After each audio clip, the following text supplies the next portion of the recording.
दिल्ली मोरा में लूट की वारदात का पर्दाफाश, पुलिस ने चंद घंटों में पकड़े आरोपी। नमस्कार, मैं अर्पिता पटेल और आप देख रहे हैं न्यूज एक्सप्रेस 24। नवसारी के बिल्ली मोरा में हुई एक सनसनीखेज लूट की गुत्थी पुलिस ने महज कुछ ही घंटों में सुलझा ली थी। दिन दहाड़े दो हथियारबंद लुटेरों ने घर में घुसकर लूट को अंजाम दिया, लेकिन पुलिस की त्वरित कार्रवाई ने इस अपराध पर लगाम कस दी। पुलिस के अनुसार यह अपराध पूरी तरह से पूर्व नियोजित था और आरोपियों ने पैसों की तंगी के चलते इस वारदात को अंजाम दिया।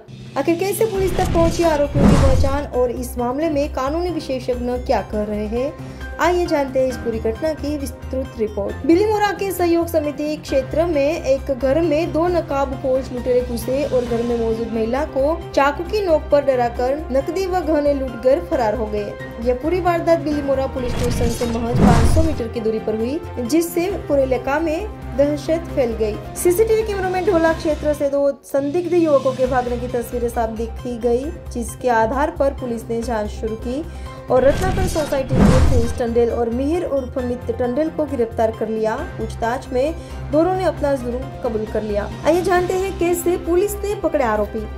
वारदात के बाद पुलिस ने तत्काल कार्रवाई करते हुए सीसीटीवी फुटेज खंगाले, जिसमें दो युवक संदिग्ध रूप से भागते दिखे। स्थानीय मुखबिरों की मदद ली, जिससे उनकी पहचान करना आसान हुआ। क्राइम ब्रांच की विशेष टीम ने आरोपियों को हिरासत में लिया और कड़काई से पूछताछ की, जिसमें उन्होंने अपना गुनाह कबूल कर लिया। पुलिस ने लूट में इस्तेमाल किए गए हथियारों के साथ साथ चोरी किए गए नकदी और गहनों को भी बरामद कर लिया। लूट के पीछे की साजिश क्यों किया गया यह अपराध, पुलिस जांच में खुलासा हुआ है कि यह लूट पेशेवर अपराधियों द्वारा नहीं बल्कि बेरोजगारी से जूझ रहे दो युवकों द्वारा की गई थी। प्रिंस टंडेल को चौधरी चाय नामक की फ्रेंचाइजी खोलनी थी, जिसके लिए उसे पैसों की जरूरत थी।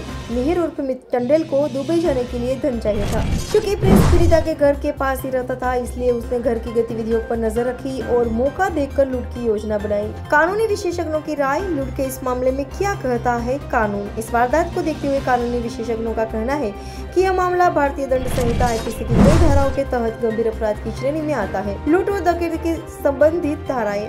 धारा 392 लूट, जब कोई व्यक्ति बलपूर्वक या डराकर किसी से संपत्ति छीनना है तो यह धारा लगती है। दोषी पाए जाने पर 10 साल तक की सजा और जुर्माना हो सकता है। धारा 397 में घातक हथियार से लूट, यदि अपराध के दौरान किसी हथियार का इस्तेमाल किया गया है तो 7 से 10 साल तक की कठोर सजा हो सकती है। जबरन, डराने, धमकाने और अवैध प्रवेश से संबंधित धाराएं। धारा 452 अवैध प्रवेश कर हमला या डराना, जब कोई व्यक्ति किसी घर में अनधिकृत रूप से प्रवेश कर हमला करता है या धमकी देता है तो इस धारा के तहत 7 साल की सजा और जुर्माना हो सकता है। धारा 506 आपराधिक धमकी, किसी व्यक्ति को जान से मारने या गंभीर नुकसान पहुंचाने की धमकी देना इस धारा को तहत आता है, जिसमें 2 से 7 साल तक की सजा हो सकती है।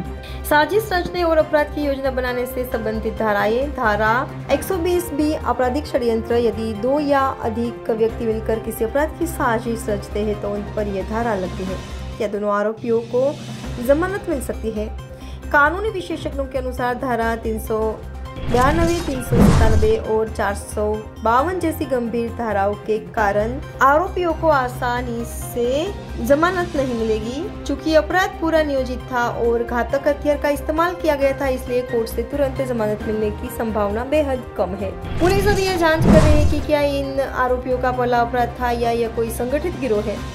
क्या आरोपियों का राहत मिल सकती है अगर बचाव पक्ष ये साबित कर सके कि अपराध अनजाने में हुआ या आरोपियों पर किसी और ने दबाव डाला था, तो कोर्ट सजा में कुछ नरमी बरत कर सकता है, लेकिन अपराध की गंभीरता को देखते हुए कठोर सजा की संभावना ज्यादा है। इस पूरे घटनाक्रम से स्पष्ट होता है कि कानून से बच पाना असंभव है, चाहे अपराध कितना भी संगठित क्यों न हो। नवसारी पुलिस और क्राइम ब्रांच की मुस्तैदी ने इस मामले को महज कुछ ही घंटों में सुलझाकर यह साबित कर दिया है कि आधुनिक तकनीकी और पुलिस की त्वरित कार्रवाई अपराधियों के बचने के सभी रास्ते बंद कर सकती है। आरोप सिद्ध हो सकता है तो आरोपियों को 7 से 10 साल तक की सजा हो सकती है। इस केस की कानूनी प्रक्रिया पर हमारी नजर बनी रहेगी। जैसे ही कोई नया अपडेट आएगा हम आपको तुरंत सूचित करेंगे। न्यूज एक्सप्रेस 24 पर बने रहे। मैं अर्पिता पटेल जल्द ही लौटूंगी एक और बड़ी खबर के साथ।